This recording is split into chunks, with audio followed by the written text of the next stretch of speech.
Et salut tout le monde les gens et bienvenue pour ce La Story d'un Drawer, pour cette suite de cette fresque dont je vous laisse en compagnie de la timelapse et de la musique et je vous retrouve pour la fin pour les quelques descriptions.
Nous voilà arrivés à la fin donc de ce La Story d'un Drawer pour cette suite de cette fresque et donc là pour ce nouveau personnage et bien en fait il s'appelle Boudas Goufatar, j'allais dire Goufatar Boudas mais non c'est le contraire.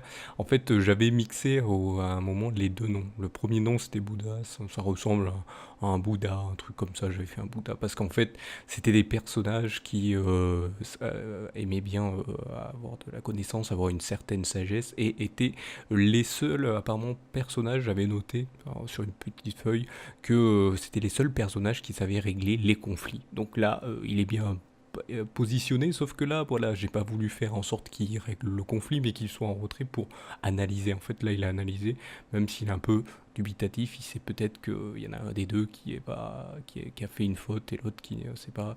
Donc voilà, il essaye d'en savoir un peu plus, donc il regarde, c'est pour ça qu'il est un peu plus en retrait, même s'il est un peu proche, mais quand même en retrait. Et donc voilà pour cette fresque. Vous pouvez de toute façon interpréter comme vous voulez, mais là, voilà, j'interprète selon ce que j'ai plus ou moins dessiné. Donc voilà, je vous dis ça comme ça, mais c'est à vous aussi d'interpréter ce qui se passe. Je vous dirai de toute façon dès que je ferai le dernier personnage de la fresque, hein. Donc ça veut dire encore dans quelques épisodes, ce que voulait dire ce dessin. Et voilà. Voilà ce que veut dire cette fresque plutôt, ce dessin, cette fresque. Donc voilà, donc si vous aimez le concept, n'hésitez pas à mettre un petit pouce levé, ça fait toujours plaisir et ça permet comme d'habitude de mettre en avant ce genre de concept, hein, pour que s'il y en a qui sont intéressés peut-être de faire selon ce qu'ils savent, comment ils savent dessiner, peut-être un jour de se dire ah bah tiens il y en a un qui fait des fresques, moi je pourrais faire des fresques, voilà. Bon après pour ma part j'avais créé plein de personnages, plein d'univers différents donc je peux m'amuser à faire ça. Après pour les autres personnes, à eux de voir comment ils peuvent le faire. Sinon n'hésitez pas à vous abonner, hein, à la chaîne, vous cliquez sur le bouton rouge. Si ça fait depuis longtemps que vous êtes abonné ou si vous venez juste d'être abonné, juste là maintenant parce que je vous l'ai dit, eh bien vous pouvez cliquer aussi sur la cloche pour être notifié des prochaines vidéos qui sortiront sur la chaîne. Sinon vous avez dans la description tous les réseaux sociaux de la Salut tout le monde les gens prod. N'hésitez pas à vous y abonner à ceux selon votre préférence ou à tous, hein, selon si vraiment vous voulez vous abonner à tous, hein, pour ne rien rater et en savoir un peu plus sur la Salut tout le monde les gens prod. Sinon, juste en dessous de cette description et donc de cette vidéo, vous avez bien les commentaires où vous pouvez mettre vos avis au sujet du concept, de la vidéo en elle-même ou de la chaîne de la Salut tout le monde les gens prod. Donc voilà, je vous remercie donc de m'avoir suivi et je vous donne rendez-vous à une prochaine vidéo ou un prochain épisode. Allez, salut à tous.